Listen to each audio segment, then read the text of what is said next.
আমি মাথা নিচু করে দাঁড়িয়ে চাচিকে জিজ্ঞাসা করলাম, কোনো জিনিসটা খুঁজে পাচ্ছেন না? তিনি হালকা হাসি দিয়ে একদিকে ইঙ্গিত করলেন। মনের মধ্যে এক অস্বস্তির অনুভূতি খেলা করতে লাগল, যেন মুহূর্তেই সবকিছু পাল্টে গেছে।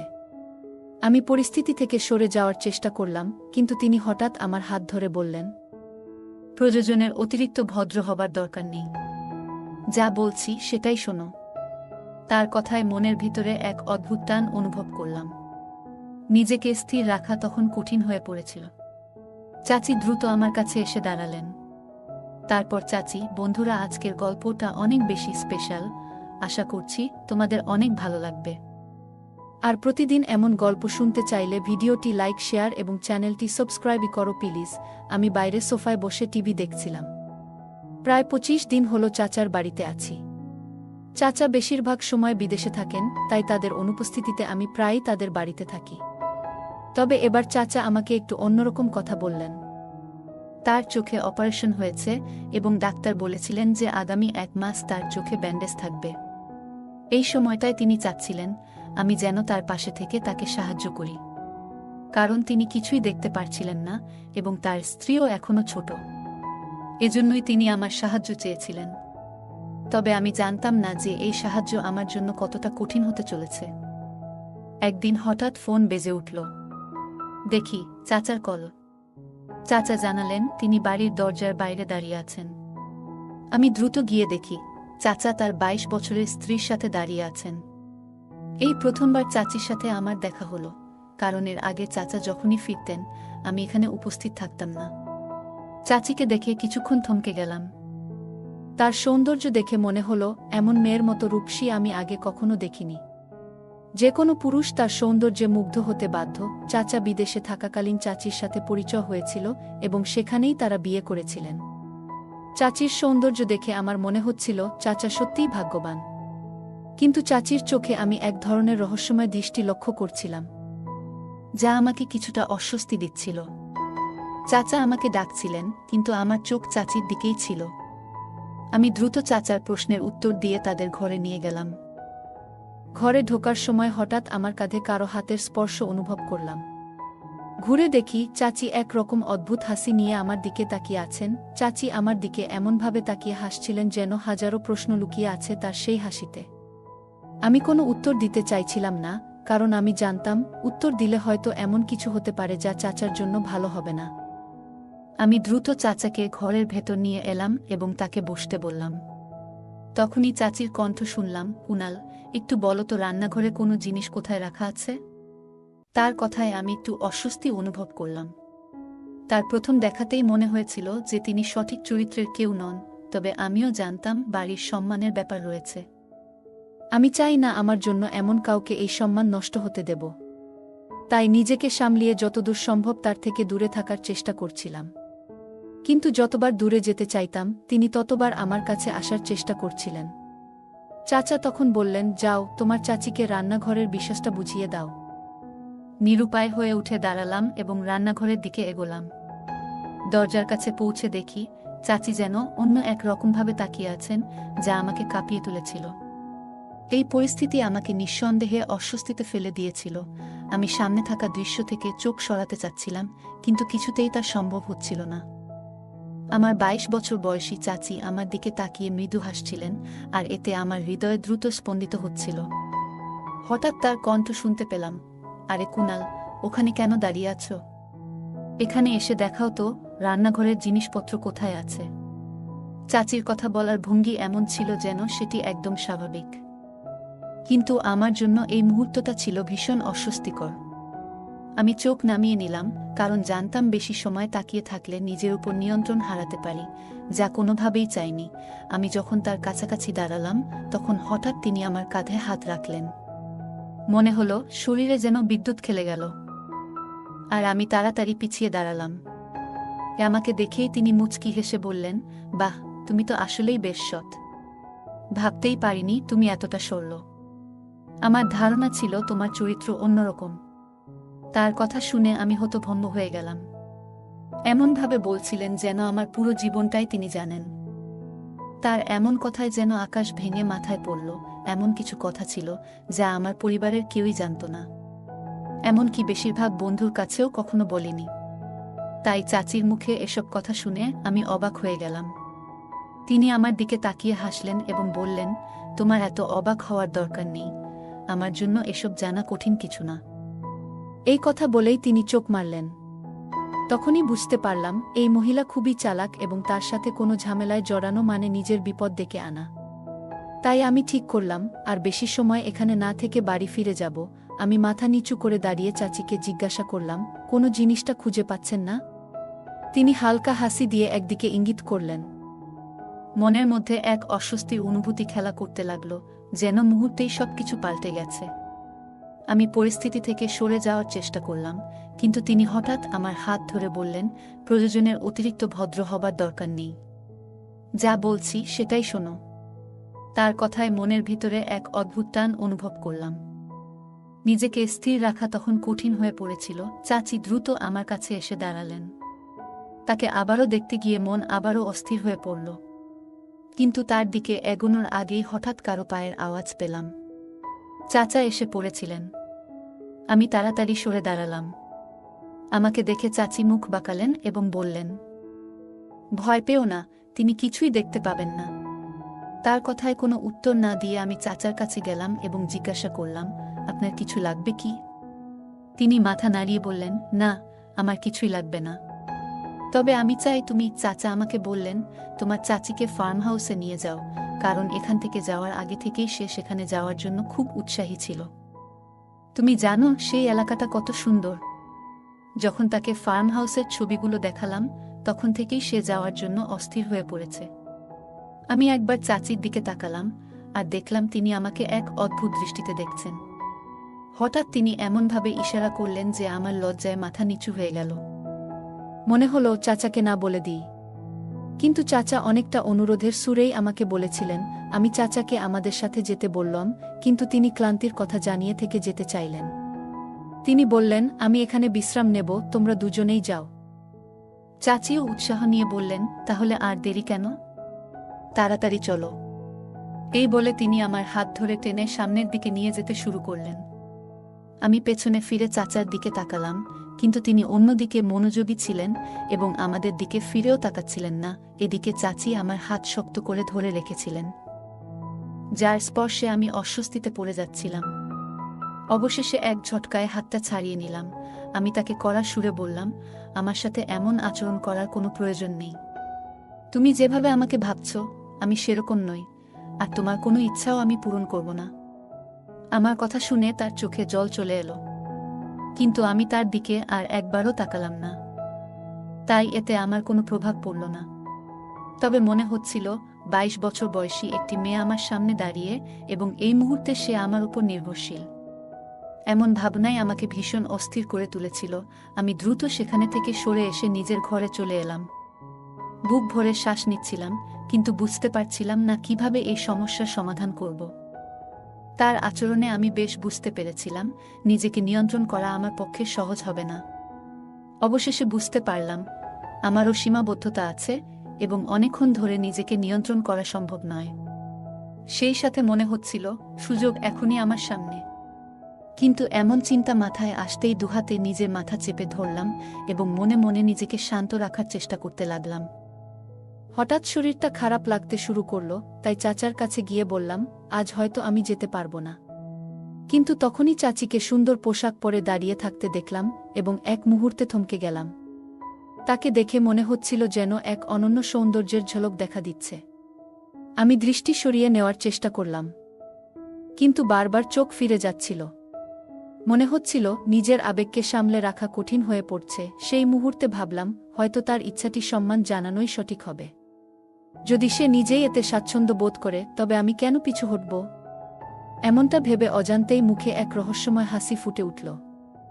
মনে হচ্ছিল ভেতরে লুকিয়ে থাকা এক দুর্বলতা যেন ধীরে ধীরে আত্মবিশ্বাসের রূপ নিচ্ছে। যখন কেউ আন্তরিকভাবে সৌন্দর্যের মাধ্যমে মনোযোগ আকর্ষণের চেষ্টা করে, তখন নিজেকে সংযত রাখা সহজ নয়। শুরুর দিকে নিজেকে সামলে রাখা কঠিন ছিল, কিন্তু একবার মনে হলো যে পরিস্থিতি মেনে নিলে সব সহজ হয়ে যাবে। তখন থেকেই মনে একটা স্বস্তি এলো, সবকিছু স্বাভাবিক মনে হতে শুরু করল। তাই বেশ আত্মবিশ্বাসের সুরে বললাম, চলো, আমাদের যাত্রা শুরু করতে হবে। আমি চাচাকে বললাম, দ্রুত না গেলে আবহাওয়া খারাপ হয়ে যাবে। আমার কথা শুনে চাচা বললেন, আবহাওয়া খারাপ হয়ে গেলে দুজনেই সেখানেই থেকে যেও। চাচার এমন সহজভাবে বিশ্বাস করাটা দেখে আমার মনে একটু অপরাধ বোধ তৈরি হলো। চাচা আমার ওপর যে আস্থা রেখেছেন সেটা মনে হতেই অস্বস্তি হচ্ছিল। তখন হঠাৎ অনুভব করলাম কেউ আমার হাত ধরেছে। তাকিয়ে দেখি চাচি দাঁড়িয়ে আছেন আর মিষ্টি করে হাসছেন। চাচি বললেন, চলো, আর দেরি কেন? আমি হেসে ফেললাম, যা দেখে চাচি একটু বিস্মিত হয়ে নিচু হয়ে তাকালেন। তাকে নিয়ে দ্রুত গাড়ির দিকে এগোলাম। পথে তিনি মুচকি হেসে বললেন, তোমার তো সাহস এত তাড়াতাড়ি ফুরিয়ে গেল। আমিও হেসে উত্তর দিলাম, সামনে এমন একজন সুন্দরী থাকলে কারই বা সাহস থাকে। তার হাসিটা বেশ মোহময় ছিল। যদি বলি তিনি সম্পূর্ণ রূপের আধার, তাতে ভুল কিছু হবে না। তার কণ্ঠ থেকে শুরু করে তার হাসি সবই বেশ আকর্ষণীয় ছিল। তখন বললাম, সেখানে গিয়েও কি তুমি অন্যদেরও এমন করে আকর্ষণ করবে? আমার কথা শুনে প্রথমে সে একটু রেগে আমার দিকে তাকালো, কিন্তু কিছুক্ষণ পরেই হেসে উঠল। তার এমন আচরণ দেখে অবাক হলাম, কারণ আমি তো কোনো মজা করিনি, শুধু সোজাসুজি এক প্রশ্ন করেছিলাম। সে বলল, না, আমি ওখানকার অন্য কাউকে আকর্ষণ করার চেষ্টা করিনি। তোমার চাচা আমাকে ঘরে রেখে বাইরে যেতেন, যাতে কারো সাথে আমার কোনো সম্পর্ক না হয়। তার কথা শুনে কিছুটা হতবাক হয়ে জিজ্ঞাসা করলাম, কেন এমন করতেন? সে হেসে বলল, আসলে একবার তোমার চাচা আমাকে কিছু ভুলভাবে ধরে ফেলেছিলেন। তখন আমি মিথ্যে বলেছিলাম যে সে আমার দূরের আত্মীয়। কিন্তু তুমি তো জানো তোমার চাচা কতটা সরল মানুষ। তিনি এখনও আমাদের একসাথে যেতে দিয়েছেন, যদিও জানেন যে আমরা দুজনেই তরুণ। বেশিরভাগ মানুষ বুঝতে পারে না যে কখন পরিস্থিতি খারাপ হতে পারে। তার কথা শুনে আমি মাথা নাড়লাম এবং বললাম, না, চাচা আমাদের পরিবারের সবচেয়ে বুদ্ধিমান মানুষ। তার এই বিশ্বাসকে কখনো ভুল ব্যাখ্যা করতে দিও না। সামনে তো বাবার চালাকি বেশিক্ষণ টিকতে পারে না। আমার কথা শুনে সে হাসল এবং বলল, হয়তো তাই হবে, কিন্তু আমার ব্যাপারে সে একেবারেই বোকা। আর এটা নিয়ে আমি বেশ খুশি। এখনো তুমি জানো না যে সে আমাকে কতটা বড় আনন্দ দিতে চলেছে। আমি ওর দিকে তাকাতেই সে খিলখিল করে হেসে উঠল। ফার্মহাউস এখানে থেকে প্রায় 2 ঘন্টার পথ। আমরা প্রায় আধা ঘন্টা ধরে গাড়ি চালাচ্ছি। আমার মনে হচ্ছিল যেন উড়ে সেখানে পৌঁছে যাই। যত দ্রুত যাওয়ার চেষ্টা করছিলাম ততই যেন বাধা আসছিল। প্রথমে গাড়ির যান্ত্রিক সমস্যা দেখা দিল, তারপর হঠাৎ করেই পেট্রোল শেষ হয়ে গেল। আমি তখনও রাস্তার মাঝখানে গাড়ি থামিয়ে দাঁড়িয়ে আছি। চাচি চিন্তিত চোখে তাকিয়ে বললেন, এটা কি মজা করছো? তুমি বুঝতে পারছো না যে আমার ধৈর্য হারিয়ে ফেলছি? আমি তাকে বকাঝকা করে বললাম, আমার অবস্থাও একই। তাই দয়া করে আমাকে আর কথা শোনাতে এসো না। কিছুক্ষণ চেষ্টা করার পর অবশেষে গাড়ি ঠিক হলো। আমি স্বস্তির নিঃশ্বাস ফেললাম এবং আবার ফার্মহাউসের পথে এগোতে লাগলাম। সেখানে পৌঁছাতেই আবহাওয়া হঠাৎ খারাপ হয়ে গেল। ঝমঝমিয়ে বৃষ্টি নামল।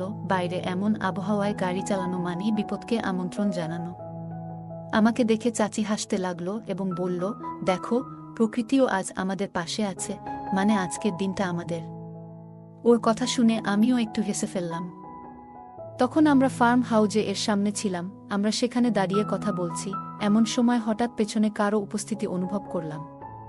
পিছনে ফিরে তাকাতেই দেখি কয়েকজন দাঁড়িয়ে আছে। তাদের দেখে মনে হলো যেন মাথার উপর আকাশ ভেঙে পড়েছে। সেখানে আমার চাচার পরিবারের অর্ধেক মানুষ হাজির। আমাদের দাঁড়িয়ে থাকতে দেখে আমার নানি এগিয়ে এলেন এবং হাসিমুখে বললেন, এই যে তোমরা, এত দেরি করে এলে কেন? প্রশ্নটা শুনেই আমি হতবাক হয়ে গেলাম। আমার মনের ভেতর তখন চিন্তার ঝড়। ভাবছিলাম হয়তো কেউ আমাদের আগের কথোপকথন শুনে ফেলেছে। কিন্তু নানির ব্যবহারে তেমন কিছু বোঝা গেল না। তার কথা শুনে মনে হলো না যে তিনি আমাদের আগের কথা শুনেছেন। আমি একবার চাচির দিকে তাকালাম। তার মুখে অস্বস্তির ছাপ স্পষ্ট, যেন প্রচণ্ড বিব্রত। ওর এমন অবস্থা দেখে আমার হাসি পাচ্ছিল, আবার পরিবারের উপর একটু রাগও হচ্ছিল। কারণ এত পরিকল্পনা করেও এখানে এসে সব এলোমেলো হয়ে গেল। চাচির মেজাজ খুব খারাপ ছিল, আর সে যেন ইচ্ছা করে সবার সাথে খারাপ ব্যবহার করছিল। আমি বারবার চোখের ইশারায় শান্ত থাকার সংকেত দিলাম, কিন্তু সে কোনো মনোযোগই দিল না। ওকে দেখে মনে হচ্ছিল যেন তার মাথা ঠিক নেই, প্রচণ্ড রাগে আছে, নানি তাকে দেখে অবাক হয়ে আমাকে বললেন, এই মেয়েটার কি হলো? সবার সাথে এমন করে কেন কথা বলছে? নানির কথা শুনে আমি এক দীর্ঘ নিঃশ্বাস ফেললাম। আমি কি বলতাম তাদের? আমাদের যে পরিকল্পনা ছিল সেটা আপনি সবাই এসে একেবারে বিফল করে দিয়েছেন। আমার মুখে হতাশার ছাপ দেখে নানি বললেন, সত্যি বলো, তোমরা ঠিক কি ভেবে এখানে বসেছিলে? তার কথা শুনে মনে হলো যেন আকাশ আমার মাথার উপর ভেঙে পড়েছে। নানির প্রশ্নে আমি কিছুক্ষণ চুপ থেকে নিজেকে সামলালাম। তারপর বললাম, আসলে আমরা ভাবিনি যে আপনারা সবাই এখানে থাকবেন। নানি হাসি মুখে বললেন, আমরাও তো পরিবার, তোমাদের কাছের মানুষ। তবে কেন ও এত বিরক্ত হচ্ছে?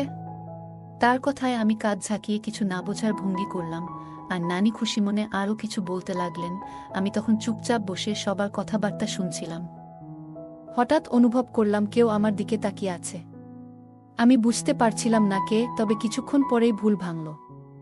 দেখলাম চাচি নয়, আমার এক কাজিন আমার দিকে তাকিয়ে আছে। আমাদের চোখাচোখি হতেই সে তাড়াতাড়ি চোখ নামিয়ে নিল, তার মুখে লাজুক হাসির আভা ফুটে উঠল। সবটা দেখে এক মুহূর্তের জন্য আমার বিশ্বাস করতে পারছিলাম না, কারণ ছোটবেলা থেকেই আমি এই কাজিনকে পছন্দ করতাম। তবে কখনো মায়ের কাছে সম্পর্কের বিষয়ে কিছু বলিনি, মনে হতো ওরা ধনী পরিবার থেকে, আর আমাদের মতো সাধারণ পরিবারের সাথে ওদের সম্পর্ক হবে না।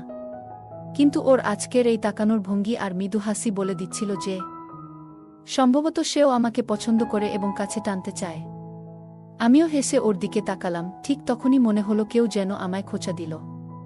তাড়াতাড়ি অন্যদিকে তাকাতেই দেখি চাচি বসে আছেন, রাগে আমার দিকে তাকিয়ে আছেন। চাচির সেই রাগী চেহারা দেখে আমি হাসলাম, তবে সে এতটাই রাগে ছিল যে ওর মুখে হাসিও ফুটছিল না। যাই হোক, সবকিছু এমনিতেই গিয়ে একেবারে এলোমেলো হয়ে গিয়েছিল। একদিকে ভালোই হয়েছে, রাতে চাচি এসে বললেন আমাকে এখনই বাড়ি ফিরে যেতে হবে। আমি একবার বাইরে তাকালাম, তখন আবহাওয়া বেশ খারাপ ছিল। তাকে বললাম, এখন যাওয়া সম্ভব নয়। বাইরে ঝড় বৃষ্টি হচ্ছে, এই আবহাওয়ায় গাড়ি চালানো বিপজ্জনক। ভালো হয় তুমি সকালে যাও। কিন্তু সে একরকম বাচ্চাদের মতো জেদ ধরল। কিছুক্ষণ পর ওকে ওর মতো রেখে আমি দ্রুত নিজের ঘরে ফিরে গেলাম, কারণ এই মুহূর্তে ও যেন আমার উপর জোর করে আধিপত্য করার চেষ্টা করছিল। অথচ আমি কখনোই এমন মানুষ ছিলাম না, যে কোনো মেয়েকে জীবনের ঝামেলা হিসেবে দেখে। সকালে দরজায় টোকা পড়তেই আমার ঘুম ভাঙল। দেখলাম চাচি দাঁড়িয়ে আছে। পরের মুহূর্তে সে ঘরে ঢোকার চেষ্টা করতেই আমি তাকে থামিয়ে বললাম, সাবধান, এখানে কোনো ঝামেলা করার চেষ্টা করো না। সে কয়েক মুহূর্তের জন্য অবাক হয়ে গেল, এবং তার অবাক হওয়াটাই স্বাভাবিক ছিল। কিন্তু রাতে আমি নিজের মনকে বুঝিয়ে নিয়েছিলাম, কারণ আমি জানতাম একজন ভদ্র মেয়ে আমার জন্য অপেক্ষা করছে, যে সত্যিই আমাকে ভালোবাসে। আমি ঠিক করেছিলাম নিজেকে ওর জন্যই সংরক্ষণ করব। আর চাচির মতো লোকের জন্য সবসময় আশেপাশে অনেকেই থাকে, তাই নিজেকে অপ্রয়োজনীয় ঝামেলায় ফেলার চিন্তা থেকে পিছিয়ে এলাম। কারণ আমি জানতাম আজ যদি এমন কিছু করি, তাহলে বাকি জীবন আমার জন্য অনুশোচনার কারণ হয়ে থাকবে। এর থেকে ভালো যে আমি এমন একটি মেয়ের সঙ্গী হই, যার সঙ্গে জীবন কাটিয়ে সুখী থাকব। এক মুহূর্তেই আমি মনস্থির করলাম। চাচি তখনও অবাক হয়ে আমার দিকে তাকিয়েছিল। তার অবাক হওয়াটা সে হাসি মুখে বলল, আমি জানি এই বাড়ির লোকেদের কারণেই তুমি আমার কাছে আসছো না। কিন্তু চিন্তা করো না, যখন আমরা বাড়িতে ফিরব, তখন আর কেউ থাকবে না। তার কথা শুনে আমি চুপচাপ তার মুখের দিকে তাকিয়ে রইলাম, কোনো উত্তর দিলাম না। কিছুক্ষণ পর তাকে নিয়ে বাড়ি ফিরে এলাম। রাতে সে আবারও হালকা পোশাক পরে আমার সামনে এসে হাজির হল, যেন কিছু বলার জন্য প্রস্তুত। আমি তাকে পিছিয়ে দিলাম এবং সে হতভম্ব হয়ে চুপ হয়ে গেল। সেই সময় চাচা ঘরে এসে হাজির। চাচা বুঝতে পারলেন এই মহিলার আসল চেহারা। সবকিছু পরিষ্কার হওয়ার পর চাচা তাকে ছেড়ে দেওয়ার সিদ্ধান্ত নিলেন এবং তাকে বাড়ি থেকে চলে যেতে বললেন, কারণ চাচা এর আগেও অনেকবার চাচির অপকর্ম নিজ হাতে ধরেছিলেন, কিন্তু তাকে ভালো হওয়ার জন্য কিছু সুযোগ দিয়েছিলেন। কিন্তু চাচি আর ভালো হননি, বরং দিনে দিনে আরও খারাপ হয়েছিলেন। আমি মনে মনে ধন্যবাদ দিলাম যে এমন কোনো কাজ করিনি যাতে চাচার কাছে ছোট হয়ে যায়। এই অভিজ্ঞতা থেকে বড় শিক্ষা পেলাম। কিছুদিন পর আমার কাজিনের সাথে সম্পর্কের কথা পাকাপাকি করলাম এবং এক সপ্তাহের মধ্যেই আমাদের বিয়ে হয়ে গেল। এখন আমি তার সঙ্গে সুখে শান্তিতে জীবন কাটাচ্ছি। গল্পের প্রধান চরিত্র এমন একটি পরিস্থিতির মুখোমুখি হয় যেখানে তার উপর চাপ সৃষ্টি করা হয়, কিন্তু সে নিজেকে সংযত করে সঠিক সিদ্ধান্ত গ্রহণ করে। এর মাধ্যমে বোঝা যায় কঠিন সময়েও আত্মনিয়ন্ত্রণ ধরে রাখা এবং নিজেকে সঠিক পথে পরিচালিত করা গুরুত্বপূর্ণ। নৈতিক স্থিতিশীলতা ও মানসিক শক্তি একজন মানুষের জীবনকে সুন্দর ও সম্মানজনক করে তোলে। গল্পের প্রধান চরিত্র এমন একটি সম্পর্ক বেছে নেয় যা তার জীবনকে শান্তি ও সুখে পূর্ণ করে। সঙ্গীর ক্ষেত্রে সঠিক মানুষকে বেছে নেওয়া জীবনের শান্তি ও আনন্দের মূল কারণ হতে পারে। তাই জীবনের সঙ্গী নির্বাচনে সতর্কতা ও বুদ্ধিমত্তার প্রয়োজন গল্পের চাচির চরিত্র থেকে বোঝা যায়। নেতিবাচক ও অসৎ ব্যক্তিরা নিজেদের সাথে সাথে আশেপাশের মানুষের জীবনেও সমস্যা সৃষ্টি করতে পারে। এমন ব্যক্তিদের থেকে দূরে থাকা এবং নিজের মানসিক শান্তি বজায় রাখা জরুরি। গল্পে চাচার সিদ্ধান্ত ও চরিত্রের শিক্ষা থেকে বোঝা যায় একজন ব্যক্তির জীবনে যে সম্পর্কগুলি স্বাস্থ্যকর ও ইতিবাচক সেগুলো ধরে রাখা দরকার। অন্যদিকে যেসব সম্পর্কের মধ্যে অসৎ চরিত্র, অশান্তি ও অসদাচরণ রয়েছে সেগুলিকে দূরে রাখাই মঙ্গল। গল্পের প্রধান চরিত্র যেভাবে তার নৈতিক আদর্শ বজায় রাখে এবং নিজের জন্য সঠিক সিদ্ধান্ত নেয়, তা থেকে বোঝা যায় জীবনের যে কোনো সিদ্ধান্তে দীর্ঘমেয়াদী সুখকে অগ্রাধিকার দেওয়া উচিত। সাময়িক আবেগে ভুল সিদ্ধান্ত নেওয়ার কারণে ভবিষ্যতে অনুশোচনায় পড়তে হতে পারে। গল্পের চরিত্রটি যেভাবে তার নিজের জন্য অপেক্ষা করা সৎ ও ভালোবাসার মানুষটির জন্য নিজেকে সংরক্ষণ করে, তা থেকে বোঝা যায় জীবনের গুরুত্বপূর্ণ সম্পর্কের প্রতি নিষ্ঠা থাকা আবশ্যক। এটি জীবনের প্রতি এক ধরনের শ্রদ্ধা প্রদর্শন করে। বন্ধুরা, যদি এই গল্পটি ভালো লেগে থাকে তাহলে দয়া করে ভিডিওটি লাইক করুন এবং আমাদের চ্যানেলটি সাবস্ক্রাইব করুন। পাশে থাকা বেল আইকনটি প্রেস করুন যাতে করে আমরা যখনই নতুন ভিডিও আপলোড করি তার নোটিফিকেশন সবার আগে আপনার কাছে পৌঁছে যায়। ধন্যবাদ, দেখা হবে আমাদের পরবর্তী ভিডিওতে।